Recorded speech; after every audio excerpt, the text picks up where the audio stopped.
नमस्कार. श्री स्वामी समर्थ. मी गायत्री आपल्या सर्वांचे स्वागत करते भक्ती आणि भोजन या चॅनलवरती. आशा करते की आपण सर्वजण स्वस्त आहात आणि मस्त आहात. आज आपण जाणून घेणार आहोत आषाढ महिन्यातील कृष्ण पक्षातील पवित्र अशी योगिनी एकादशी निमित्त. आज आपण ज्या पवित्र दिवसानिमित्त जाणून घेणार आहोत ते म्हणजे आषाढ कृष्ण पक्षातील योगिनी एकादशी.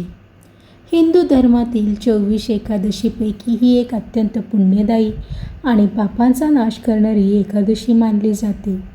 योगिनी या शब्दाचा अर्थ आहे परमेश्वराशी जोडणारी, आत्म्याला ईश्वराशी एकरूप करणारी. ही एकादशी मनुष्याला संसारातील आसक्ती, पाप आणि अहंकार यापासून दूर नेऊन भगवान श्री विष्णूच्या चरणी नेणारी आहे. म्हणूनच या एकादशीला योगिनी असे नाव दिले गेले आहे. सनातन धर्मात एकादशीला विशेष महत्त्व आहे. शास्त्रामध्ये सांगितले आहे की जसे नद्यामध्ये गंगा श्रेष्ठ, पर्वतामध्ये हिमालय श्रेष्ठ, ग्रहांमध्ये सूर्य श्रेष्ठ, तसेच तिथीमध्ये एकादशी श्रेष्ठ मानली जाते. योगिनी एकादशीचे महात्म्य पद्मपुराणाच्या उत्तरखंडात अत्यंत सुंदर रीतीने वर्णन केले आहे. भगवान श्रीकृष्णाने धर्मराज युधिष्ठिरला या एकादशीचे महत्त्व सांगताना म्हटले आहे, या व्रताचे श्रद्धेने पालन करणाऱ्यांची अनेक जन्मांची पापे नष्ट होतात आणि त्याला उत्तम गती प्राप्त होते. या दिवशी भगवान श्री विष्णूची भक्तिभावाने पूजा करावी, उपवास करावा, जप करावा, दानधर्म करावा, गरजूंची सेवा करावी आणि दिवसभर भगवंताच्या नामस्मरणात मन रमवावे. या दिवशी विशेषतः पुढील गोष्टी करणे अत्यंत पुण्यदायी मानले जाते. भगवान श्री विष्णू, श्री विठ्ठल किंवा श्रीकृष्ण यांची भक्तिभावाने पूजा करावी. ओम नमो भगवते वासुदेवाय या मंत्राचा जप करावा. भगवद्गीता, विष्णू सहस्त्रनाम किंवा श्री हरिपाठाचे पठण करावे. तुळशी पूजन व तुळशीला प्रदक्षिणा घालावे. अन्नदान, वस्त्रदान, गोसेवा किंवा गरजूंना मदत करावी. दिवसस्मरण, नामस्मरण व सत्संग करावे. शास्त्रामध्ये असेही सांगितले आहे की उपवास म्हणजे केवळ अन्नाचा त्याग नव्हे. खरा उपवास म्हणजे मनातील काम, क्रोध, लोभ, मोह, मत्सर आणि अहंकार याचा त्याग करणे. जिभे इतकाच मनाचाही उपवास झाला तर या एकादशीचे व्रत पूर्णत्वास जाते. संत तुकाराम महाराज म्हणतात, व्रत एकादशी करीन उपवासी, गाईन अहर्निशी मुखी नाम. याचा अर्थ असा की एकादशीचे खरे व्रत म्हणजे भगवंताच्या नामात अखंड रमणे. योगिनी एकादशी आपल्याला एक सुंदर संदेश देते. कर्तव्य, भक्ती, सेवा आणि नामस्मरण याचा समन्वय साधला तर जीवन पवित्र होते. शरीराचा उपवास काही तासाचा असतो, पण मनातील वाईट विचाराचा उपवास आयुष्यभराचा असला पाहिजे. तेव्हाच भगवान श्री विष्णूची कृपा प्राप्त होते आणि जीवनाला खरी शांती मिळते. याच योगिनी एकादशीच्या महात्म्याची प्रचिती आता आपण पद्मपुराणात वर्णलेल्या हेममालिनीच्या पवित्र कथेतून घेणार आहोत. प्रत्येक एकादशीमागे एक प्रेरणादायी कथा असते. योगिनी एकादशीची कथा पद्मपुराणमध्ये वर्णली आहे. ही कथा आपल्याला सांगते की कर्तव्याची किती मोठे संकट निर्माण करू शकते आणि प्रामाणिक पश्चाताप व भगवंताची भक्ती मनुष्याला पुन्हा उभे करते. प्राचीन काळी हिमालयाच्या उत्तर दिशेला अलकापुरी नावाचे दिव्य नगर होते. ते धनाचे अधिपती कुबेर यांचे राज्य होते. अलकापुरी सोन्या चांदीचे, रत्नांनी आणि दिव्य वैभवाने नटलेली होती. तेथे सुख, संपत्ती आणि समृद्धीचा वर्षाव होत असे. पण एवढे वैभव असूनही कुबेरांचा सर्वात मोठा अभिमान धनाचा नव्हता, तर भगवान शिव यांच्यावरील अखंड भक्तीचा होता. दररोज ते भगवान शंकराची अत्यंत विधीपूर्वक पूजा करत असत. कुबेराच्या सेवेत हेममाली नावाची एक सुंदर, तेजस्वी आणि पराक्रमी यक्ष होता. त्याची एक अतिशय महत्त्वाची जबाबदारी होती. तो पहाटे मानसरोवर येथे जाई, तेथील सुगंधी आणि दुर्मिळ फुले आणून भगवान शंकराच्या पूजेसाठी वेळेवर सादर करी.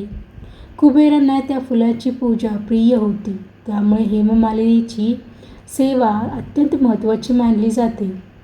हेममालीची पत्नी विशालाक्षी अत्यंत रूपवान होती.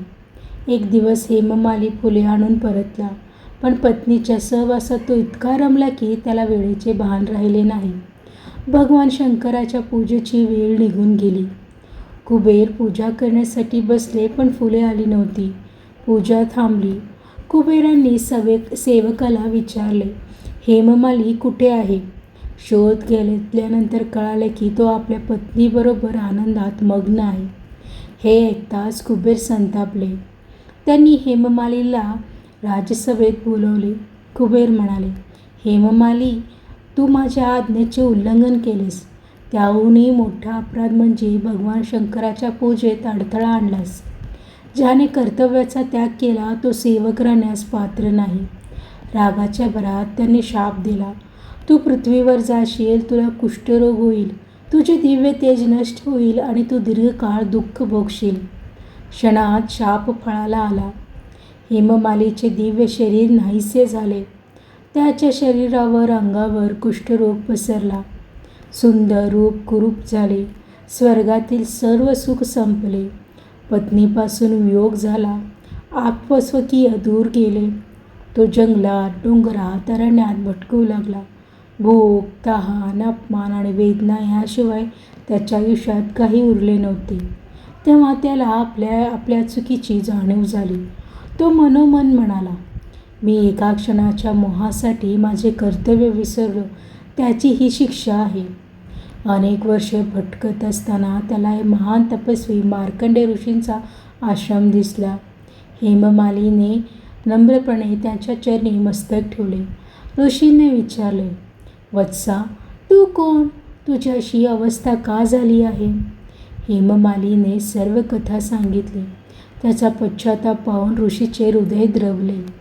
ते म्हणाले, तुझा अपराध मोठा आहे, पण पश्चाताप त्याहूनही मोठा आहे.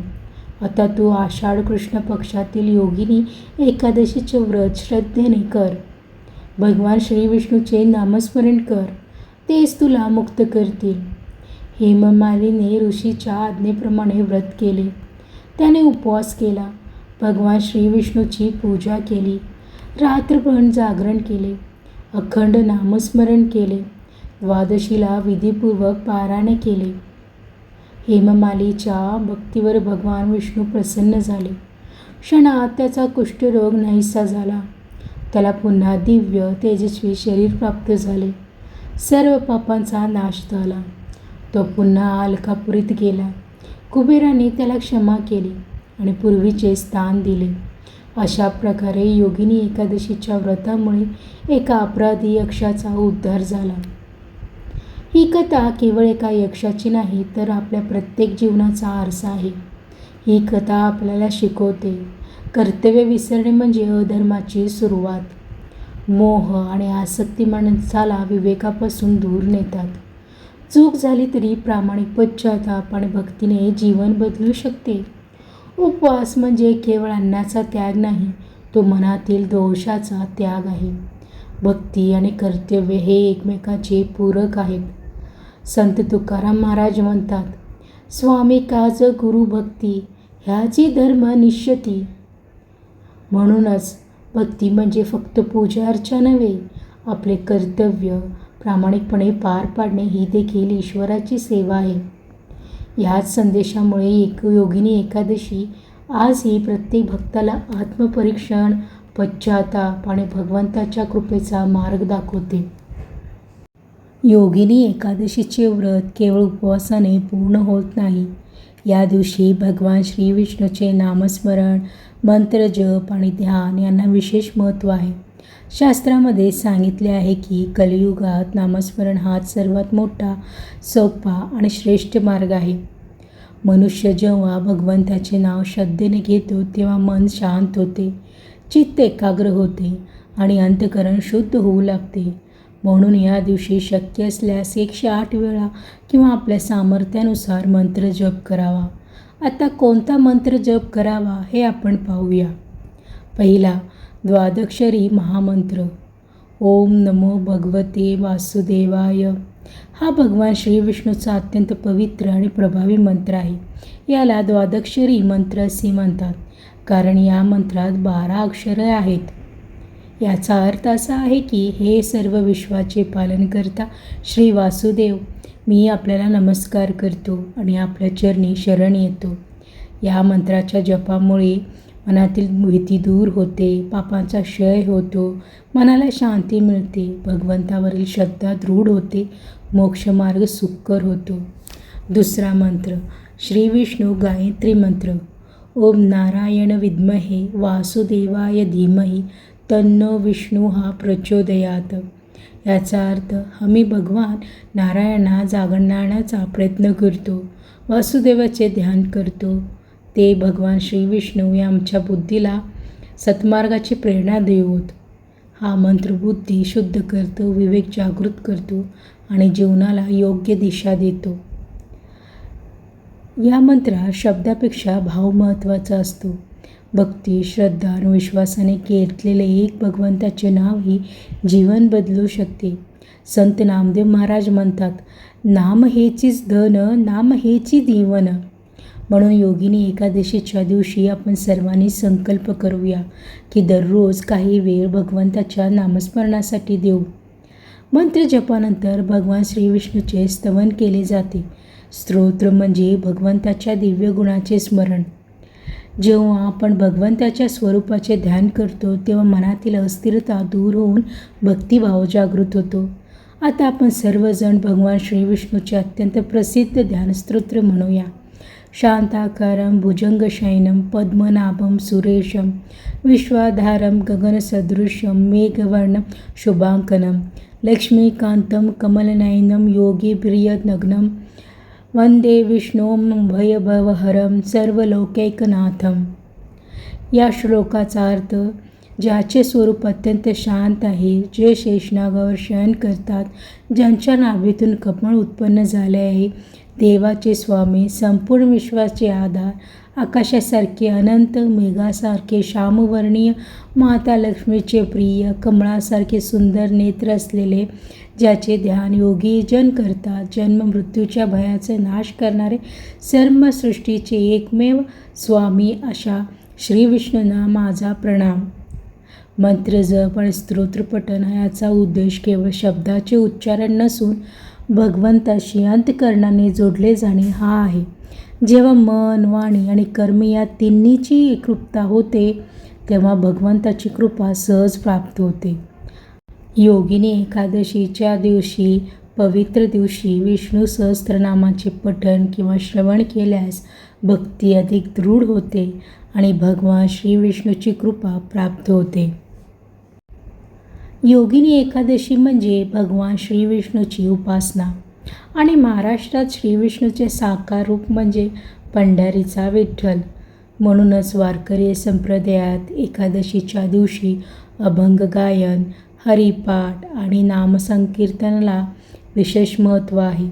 संतांनी आपल्याला मोठमोठे तत्त्वज्ञान सोप्या शब्दात अभंगामधून दिले आहे. हे अभंग केवळ गाण्यासाठी नाही तर जीवन जगण्यासाठी दिशा देणारे आहेत. पहिला अभंग. सुंदर ते ध्यान उभे विटेवरी, कर कटावरी ठेवून नेहा. भावार्थ याचा संत तुकाराम महाराज म्हणतात, विटेवर उभ्या असलेल्या श्री विठ्ठलाचे ध्यान हे सर्वात सुंदर ध्यान आहे. कटीवर हात ठेवून भक्तांची वाट पाहणारा विठ्ठल प्रत्येकाला प्रेमाने बोलवत आहे. याचा संदेश खूप सोपा आहे. भगवान दूर नाहीत.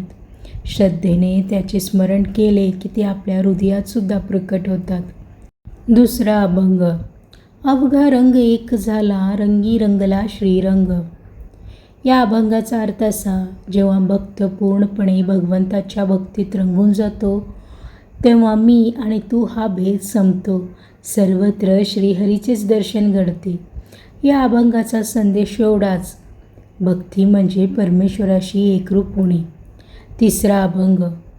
आनंदाचे डोही आनंद तरंग, आनंदाची अंग आनंदाचे. याचा अर्थ असा की भगवंताच्या नामात जो रमतो त्याच्या जीवनात आनंदच आनंद भरून राहतो. याचा संदेश खूप छोटा आणि महत्त्वपूर्ण आहे. खरा असा आनंद संपत्तीत नसून भगवंताच्या स्मरणात आहे. चौथा अभंग. रूप पाहता लोचनी सुख झाले हो साजनी. याचा अर्थ विठ्ठलाचे दर्शन होताच मनातील सर्व दुःख नाहीसे होते आणि आत्म्याला दिव्य आनंदाची अनुभूती मिळते. या अभंगातून आपल्याला हा संदेश प्राप्त होतो की भगवंताचे दर्शन म्हणजेच मनशांती आणि आत्मिक समाधान. 5वा अभंग. विठ्ठल विठ्ठल म्हणता म्हणता सारे दुःख विसरावावे. याचा भावार्थ विठ्ठलाचे नाम सतत घेत राहिल्यास मनातील दुःख, चिंता आणि नैराश्य कमी होऊ लागते. नामस्मरणामुळे भक्ताला धैर्य, श्रद्धा आणि अंतशांती मिळते. यातून आपल्याला संदेश मिळतो की नामस्मरण हा जीवनातील प्रत्येक संकटावर मात करण्याचा आध्यात्मिक आधार आहे. संतांनी आपल्याला दिलेल्या सर्वात मोठी ठेवा म्हणजे नाम. संपत्ती, मानसन्मान आणि वैभव क्षणभंगुर आहेत, पण भगवंताचे नाम आणि भक्ती ही चिरंतन संपत्ती आहे. संत तुकाराम महाराज म्हणतात, नाम संकीर्तन साधन पै सोपे, जळतील पापे जन्मांतराची. म्हणूनच योगिनी एकादशीच्या या पवित्र दिवशी आपण सर्वांनी विठ्ठल नाम आपल्या जीवनाचा श्वास बनवण्याचा संकल्प करूया. आज पुन्हा आली एकादशी पवित्र, भक्तीचा उजळला दिव्य दीप नितांत. नामाच्या गजराने दुमदुमले आकाश, विठ्ठल चरणी ठेवू या जीवनाचा श्वास. उपवास नाही केवळ अन्नाचा, तो असतो मनातील विकाराचा. क्रोध, लोभ, मोह, मत्सर त्याग, हाच खरा भक्तीचा सुंदर राग. त्याग नाही केवळ भोगाचा, तो असतो अहंकाराचा. स्वार्थाच्या भिंती जेव्हा कोसळतात तेव्हा श्रीहरी अंतरी वास करतात. नाम घेतले विठ्ठलाचे, मन झाले निर्मळ, अंतकरणी फुलला भक्तीचा कमळ. डोळ्यात दया ओटी हरिनाम, यातच दडले जीवनाचे खरे धाम. दया केली नारायणाने, जीवन झाले मंगल. अंधारलेल्या वाटेवर उजळला आशेचा दीप सकल. संकटे आली तरी न ढळला विश्वास, हाती धरला श्रीहरीने भक्ताचा हात खास. एकादशीचा हा पवित्र दिवस आत्म्याला देतो नवा श्वास. भूतकाळातील पापांचा होतो क्षय, भक्तीने भरतो जीवनाचा प्रत्येक क्षण नव्याने. भक्तीमध्ये जो रंगून जाई त्याच्या घरी श्रीहरी नांदत राहे. प्रेम, सेवा, दया आणि क्षमा यातच दडले वैकुंठधाम सदा. विठेवर उभा तो सावळा विठ्ठल, भक्ताच्या भेटीस आतुर अविरत. हाका मारा प्रेमाने, धावा त्याच्या चरणी, तोच उभा राहील तुमच्या प्रत्येक संकटवेळी. चला आज करूया एक संकल्प, नामस्मरणाचा धरू अखंड संकल्प. योगिनी एकादशी देईल जीवनाला नवी दिशा, विठ्ठल कृपेने फुलेल प्रत्येकाची आशा. आज आपण योगिनी एकादशीबद्दल ऐकून घेतले. आज आपण जे काही ऐकले ते केवळ एका दिवसापुरते मर्यादित ठेवायचे नाही, ते आपल्या जीवनात उतरवायचे आहे. हाच वारकरी संप्रदायाचा खरा संदेश आहे. वारकरी संप्रदाय हा केवळ पंढरपूरची वारी करणारा संप्रदाय नाही, तो प्रेम, समता, सेवा, दया आणि नामभक्ती याचा जीवन मार्ग आहे. संत ज्ञानेश्वर महाराज, संत नामदेव महाराज, संत एकनाथ महाराज, संत तुकाराम महाराज आणि इतर सर्व संतांनी आपल्या आचरणातून एकच संदेश दिला आहे. देव शोधायचा असेल तर तो मंदिरात नाही तर प्रत्येक जीवामध्ये शोधला पाहिजे. वारकरी संप्रदायातील काही प्रमुख संदेश.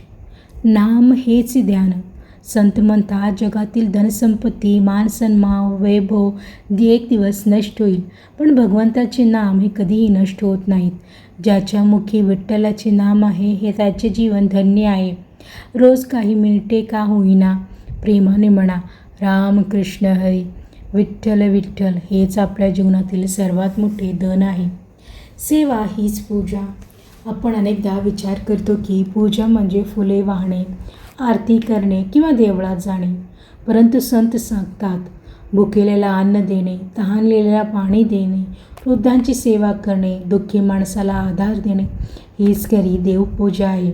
भगवान विठ्ठलाला सोन्याचे दागिने नकोत, त्यांना प्रेमाने केलेली पूजा हवी आहे.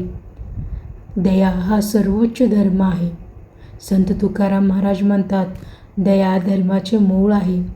ज्याच्या हृदयात दया नाही त्याची पूजा अपूर्ण आहे. दया म्हणजे फक्त माणसावरच नव्हे तर सर्व प्राणीमात्रावर प्रेम करणे, क्षमा करणे आणि कोणालाही दुःख न देणे. दयाळू हृदयातच भगवान विठ्ठलाचा निवास असतो. सर्वांमध्ये विठ्ठल पहा. वारकरी संप्रदायाचा सर्वात सुंदर संदेश म्हणजे प्रत्येक माणसात, प्रत्येक जीवात आणि प्रत्येक हृदयात विठ्ठलाचे दर्शन घ्या.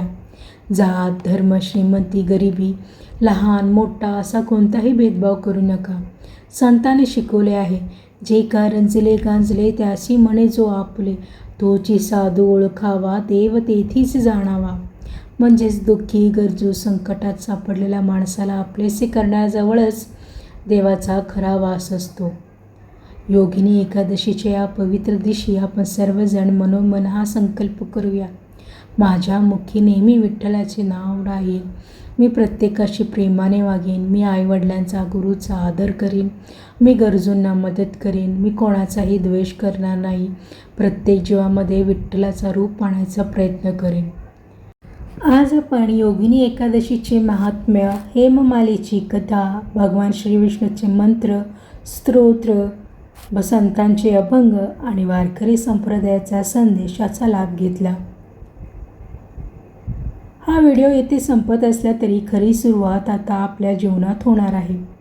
एकादशी म्हणजे केवळ एका दिवसाचा उपवास नाही, ती मन शुद्ध करण्याची, आत्मपरीक्षण करण्याची आणि परमेश्वराशी नाते दृढ करण्याची संधी आहे. भगवान श्री विष्णू आणि पंढरपूरच्या विठुरायांची कृपा आपल्यावर सदैव राहो अशी प्रार्थना करूया. संत तुकाराम महाराज म्हणतात, नाम संकीर्तन साधन पै सोपे, जळतील पापे जन्मांतराची.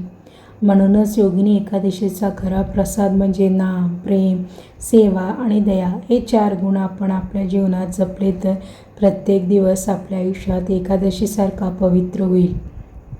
पुंडलिक वरदा हरी विठ्ठल. श्री ज्ञानदेव तुकाराम. पंढरीनाथ महाराज की जय. रुक्मिणी माता की जय. जय जय रामकृष्ण हरी. जय जय रामकृष्ण हरी. जर आजचा व्हिडिओ आवडला असेल तर व्हिडिओला लाईक करा, आपल्या मित्रपरिवारासोबत शेअर करा, आपले राय कमेंटमध्ये लिहा. त्याचबरोबर भक्ती आणि भोजन या चॅनलला सबस्क्राईब करायला विसरू नका. माहिती देताना काही माहिती चुकीची गेली असल्यास किंवा उच्चारण चुकीचे गेलं असल्यास मी तुम्हा सर्वांशी माफी मागते. मी गायत्री आपल्या सर्वांचा निरोप घेते.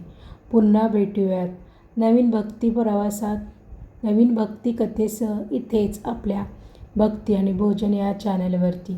तोपर्यंत नमस्कार. श्री स्वामी समर्थ.